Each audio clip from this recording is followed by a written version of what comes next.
o Mahabharata. De Krishna Dvaipayana Vyasa. Livro 5. Prajagaraparva. Capítulo 33. Vidura instrui Dhritarashtra nos caminhos da virtude. 1, 2, 3, 4, 5, 6, 7. Vaisampayana disse: o rei Dhritarashtra, dotado de grande sabedoria, então, disse ao oficial em serviço: eu desejo ver Vidura. Traga-o aqui sem demora. Despachado por Dhritarashtra, o mensageiro foi até Kshatriya e disse: alto de grande sabedoria, nosso senhor o rei poderoso deseja te ver. Assim abordado, Vidura saiu e, chegando ao palácio, falou para o oficial: informe Dhritarashtra da minha chegada. Nisso o oficial foi até Dhritarashtra, e disse: ó principal dos reis, Vidura está aqui por tua ordem. Ele deseja ver teus pés. Ordena-me quanto ao que ele deve fazer. Nisso Dhritarashtra disse: deixe Vidura de grande sabedoria e previdência entrar. Eu nunca estou sem vontade ou despreparado para ver Vidura. O oficial então saiu e falou para Vidura: ó Kshatri, entra nos aposentos internos do rei sábio. O rei diz que ele nunca está sem vontade de te ver. Vaisampayana continuou: tendo entrado no aposento de Dhritarashtra, Vidura disse com mãos unidas para aqueles soberanos de homens que estava então mergulhado em pensamentos: alto de grande sabedoria, eu sou Vidura, chegado aqui por tua ordem. Se há alguma coisa a ser feita, eu aqui estou, ordena-me. Dhritarashtra disse: ó Vidura, Sanjaya voltou. Ele foi embora depois de me repreender. Amanhã ele entregará, no meio da corte, a mensagem de Ajatasatru. Eu não fui capaz hoje de averiguar qual é a mensagem do herói Kuru. Portanto, o meu corpo está ardente, isso produziu insônia. Dize-nos o que pode ser bom para uma pessoa que está irrequieta e ansiosa. Tu és, ó filho, versado em religião e lucro. Desde que Sanjaya voltou dos Pandavas, o meu coração não conhece paz. Cheio de ansiedade acerca do que ele possa proferir, todos os meus sentidos estão desordenados. Vidura disse: a insônia toma conta do ladrão, de uma pessoa lasciva, daquele que perdeu toda a sua riqueza, daquele que fracassou em alcançar sucesso, e também daquele que é fraco e tem sido atacado por uma pessoa forte. Eu espero, ó rei, que nenhuma dessas graves calamidades tenha te alcançado. Eu espero que tu não te aflijas, cobiçando a riqueza de outros. Dhritarashtra disse: eu desejo ouvir de ti palavras que sejam benéficas e repletas de moralidade superior. Nesta linhagem de rishis nobres só tu és reverenciado pelos sábios. Vidura respondeu: o rei Yudhishthira, agraciado com todas as virtudes, é digno de ser o soberano dos três mundos. Porém, ó Dhritarashtra, embora digno de ser mantido ao teu lado, ele foi exilado por ti. Tu és, no entanto, possuidor de qualidades que são o próprio inverso daquelas possuídas por ele. Embora virtuoso e versado em moralidade, tu ainda assim não tens direito a uma parte no reino, devido à tua perda de visão. Por sua inofensividade e bondade, sua retidão, amor à verdade e energia, e por ele ter em mente a reverência que é devida a ti, Yudhishthira pacientemente tolera males inumeráveis. Tendo concedido a Duryodhana e ao filho de Suvala e Karna e Dussasana a administração do império, como tu podes esperar por prosperidade? Aquele que não é desviado dos objetivos superiores da vida pela ajuda do autoconhecimento, esforço, paciência e firmeza em virtude é chamado de sábio. Estes, além disso, são os sinais de um homem sábio, ou seja, aderência às ações, merecimento de louvor, rejeição do que é culpável, fé e reverência. Aquele a quem nem raiva nem alegria, nem orgulho, nem falsa modéstia, nem estupor, nem vaidade podem afastar dos fins sublimes da vida é considerado como sábio. Aquele cujas ações planejadas e conselhos propostos permanecem ocultados de inimigos, e cujas ações se tornam conhecidas somente depois que elas estão feitas, é considerado sábio. Aquele cujas ações intentadas nunca são obstruídas por calor ou frio, medo de ligação, prosperidade ou adversidade, é considerado sábio. Aquele cujo julgamento dissociado de desejo vai atrás de virtude e lucro, e que desconsiderando o prazer escolhe objetivos que são úteis em ambos os mundos, é considerado sábio. Aqueles que se esforçam com todas as forças, e agem também com todas as forças, e que não desprezam nada como insignificante, são chamados de sábios. Aquele que compreende rapidamente, ouve pacientemente, busca seus objetivos com juízo e não por causa do desejo e não gasta seu fôlego nos assuntos de outros sem ser perguntado, é considerado como possuidor do principal sinal de sabedoria. Aqueles que não se esforçam por objetivos que são inalcançáveis, que não se afligem pelo que está perdido e passado, que não permitem que suas mentes sejam nubladas em meio a calamidades, são considerados possuidores de intelectos dotados de sabedoria. Aquele que se esforça, tendo começado alguma coisa, até que ela esteja terminada, que nunca perde seu tempo, e que tem sua alma sob controle, é considerado sábio. Aqueles que são sábios, ó touro da raça Bharata, sempre se deleitam em atos honestos, fazem o que tende para sua felicidade e prosperidade, e nunca olham com desprezo para o que é bom. Aquele que não exulta por causa de honras, e não se aflige por causa de desfeitas, e permanece calmo e não agitado como um lago no curso do Ganges, é considerado sábio. Aquele homem que conhece a natureza de todas as criaturas, isto é, que tudo está sujeito à destruição, que é ciente também das conexões de todas as ações, e que é proficiente no conhecimento dos meios aos quais os homens podem recorrer, para alcançar seus objetivos, é considerado sábio.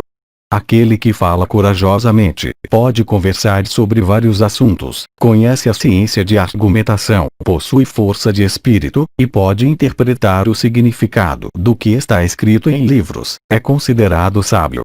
Aquele cujos estudos são regulados pela razão, e cuja razão segue as escrituras, e que nunca se abstém de prestar respeito àqueles que são bons, é chamado de homem sábio.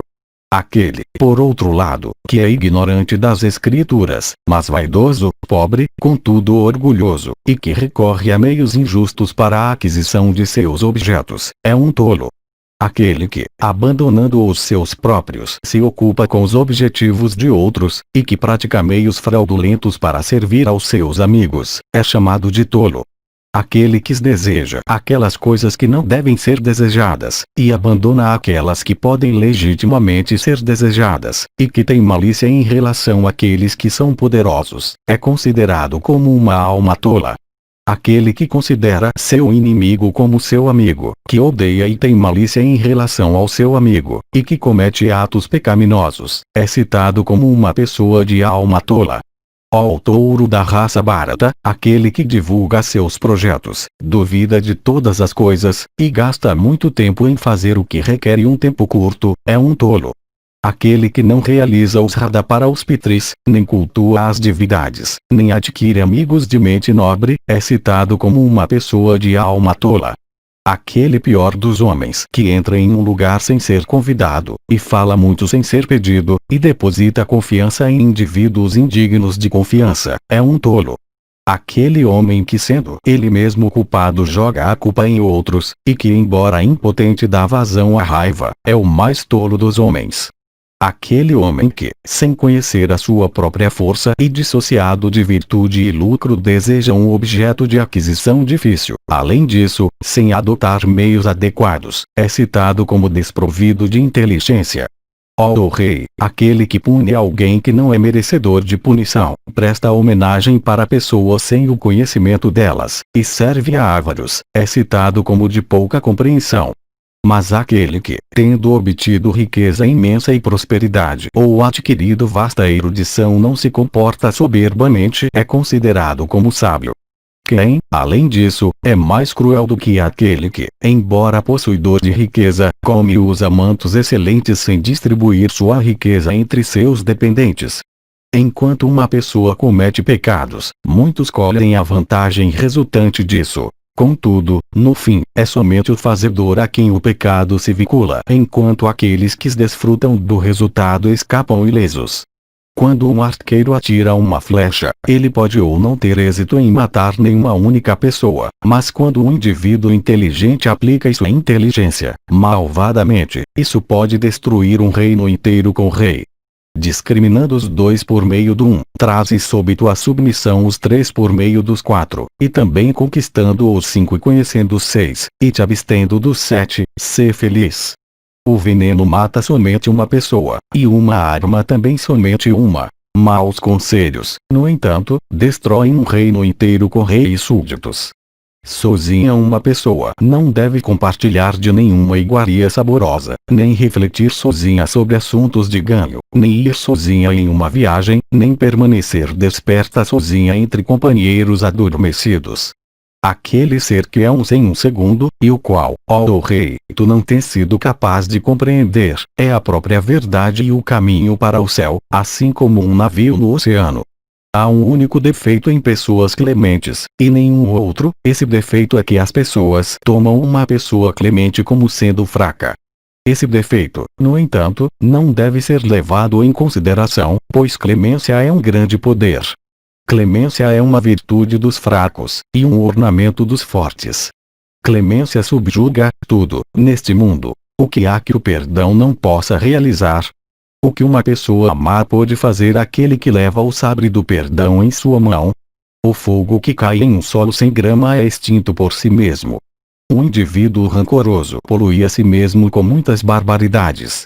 A virtude é o maior bem, e o perdão é a paz suprema. Conhecimento é o contentamento supremo, e benevolência, uma felicidade única.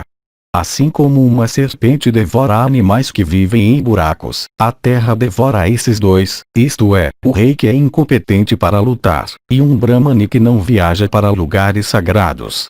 Um homem pode alcançar renome neste mundo por fazer duas coisas: por se abster de palavras duras, e por desconsiderar aqueles que são perversos. Ó o tigre entre homens, estes dois não têm vontade própria. As mulheres que cobiçam homens simplesmente porque os últimos são cobiçados por outras de seu sexo, e a pessoa que venera a outra simplesmente porque a última é idolatrada por outras. Estes dois são como espinhos afiados afligindo o corpo, os desejos de um homem pobre, e a raiva do impotente. Estas duas pessoas nunca brilham por causa de suas ações incompatíveis. Um chefe de família sem esforço, e um mendigo atarefado em planos.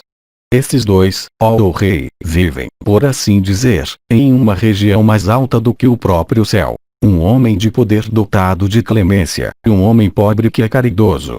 Das coisas honestamente obtidas, estes dois usos devem ser considerados como impróprios, isto é, fazer doações aos indignos e recusar aos dignos. Estes dois devem ser jogados na água, amarrando firmemente pesos aos seus pescoços. Um homem rico que não doa, e um homem pobre que é orgulhoso. Estes dois, ó o tigre entre homens, podem atravessar o próprio orbe do sol. Um mendicante aperfeiçoado em yoga, e um guerreiro que morreu em luta aberta. Ó o touro da raça Bharata, pessoas versadas nos Vedas dizem que os modos dos homens podem ser bons, medianos e maus. Os homens também, ó rei, são bons, indiferentes e maus. Eles devem, portanto, ser respectivamente empregados naquele tipo de trabalho para o qual eles possam ser aptos. Estes três, ó rei, não podem ter riqueza própria, isto é, a esposa, o escravo, e o filho, e o que quer que possa ser ganho por eles seria daquele a quem eles pertencem. Grande temor surge destes três crimes: roubo da propriedade de outro, ultraje a esposas de outros homens e rompimento com amigo. Estes três, além disso, sendo destrutivos para a própria pessoa, são os portões do inferno: luxúria, ira e cobiça. Portanto, todos devem renunciar a eles. Estes três nunca devem ser abandonados nem em perigo iminente. Um seguidor, alguém que procura proteção, dizendo, eu sou teu, e por fim alguém que chegou à sua residência. Na verdade, ó Bharata, libertar um inimigo do infortúnio equivale sozinho com referência a mérito a estes três tomados juntos: conferir um benefício, adquirir um reino, e obter um filho. Homens eruditos declaram que um rei, embora poderoso, nunca deve consultar com estes quatro. homens de pouca compreensão, homens que são procrastinadores, homens que são indolentes, e homens que são lisonjeadores. Ó majestade, coroado com prosperidade e levando a vida de um chefe de família, deixa estes 4 morarem contigo. Velhos consanguíneos, parentes, pessoas de nascimento nobre caídas em adversidade, amigos pobres, e irmãs sem descendentes. Ao ser perguntado pelo chefe dos celestiais, Vraspati, ó o Rei Poderoso, declarou 4 coisas capazes de frutificar ou ocorrer dentro de um único dia, isto é, a resolução dos deuses, as compreensões de pessoas inteligentes, a humildade dos homens eruditos, e a destruição dos pecaminosos. Estes 4 são calculados para remover temor, e ocasionam temor quando são impropriamente realizados. O Agnotra, o voto de silêncio, estudo e sacrifício em geral. Ó touro da raça Bharata, estes 5 fogos devem ser adorados com respeito por uma pessoa: pai, mãe, fogo, próprio, alma e preceptor. Por servir a estes 5, os homens obtêm grande fama neste mundo. Os deuses, os pitris, homens, mendigos e convidados. Estes 5 te seguem onde quer que tu vás. Amigos, inimigos, aqueles que são indiferentes, dependentes, e aqueles que têm direito à manutenção. Dos 5 sentidos pertencentes ao homem, se um faz água, então daquele único buraco escorre a sua inteligência, assim como água escorrendo de um recipiente de couro perfurado. As 6 falhas devem ser evitadas por uma pessoa que deseja alcançar prosperidade: sono, inércia, medo, raiva, indolência e procrastinação. Estes 6 devem ser abandonados como um navio fendido no mar. Um preceptor que não pode explicar as escrituras, um sacerdote que é analfabeto, o rei que é incapaz de proteger, uma esposa que fala palavras desagradáveis, um vaqueiro que não deseja ir para os campos, e um barbeiro que deseja abandonar uma aldeia pelas florestas. Na verdade, estas 6 qualidades nunca devem ser abandonadas pelos homens: veracidade, caridade, diligência, benevolência, perdão e paciência. Estes 6 são imediatamente destruídos, se negligenciados. Vacas, serviço, agricultura, uma esposa, aprendizagem e a riqueza de um Sudra. Estes 6 esquecem aqueles que fazem favores a eles. Discípulos educados, seus preceptores. Pessoas casadas, suas mães. Homens cujos desejos estão satisfeitos, mulheres. Aqueles que alcançaram o sucesso, aqueles que prestaram auxílio. Aqueles que cruzaram um rio, o barco que os levou, e pacientes que foram curados, seus médicos. Saúde, não ter dívidas, viver em casa, companhia com bons homens, certeza com relação aos meios de vida, e viver sem medo, esses 6, ó Rei, levam à felicidade dos homens. Estes 6 são sempre miseráveis. O invejoso, o malicioso, o descontente, o irascível, o sempre suspeitoso e aqueles que dependem da boa sorte de outros. Estes 6, ó Rei, abrangem a felicidade dos homens: aquisição de riqueza, saúde ininterrupta, uma esposa querida e de fala agradável, um filho obediente, e conhecimento que é lucrativo. Aquele que consegue ganhar domínio sobre os 6 que estão sempre presentes no coração humano, sendo assim um mestre de seus sentidos, nunca comete pecado, e, portanto, não está sujeito a calamidade. Estes 6 podem ser vistos subsistir de outros 6. Ladrões, de pessoas que são descuidadas. Médicos, de pessoas que são doentes. Mulheres, de pessoas que sofrem de luxúria. Sacerdotes, daqueles que sacrificam. O rei, de pessoas que disputam. E por fim, homens de erudição, daqueles que não a têm.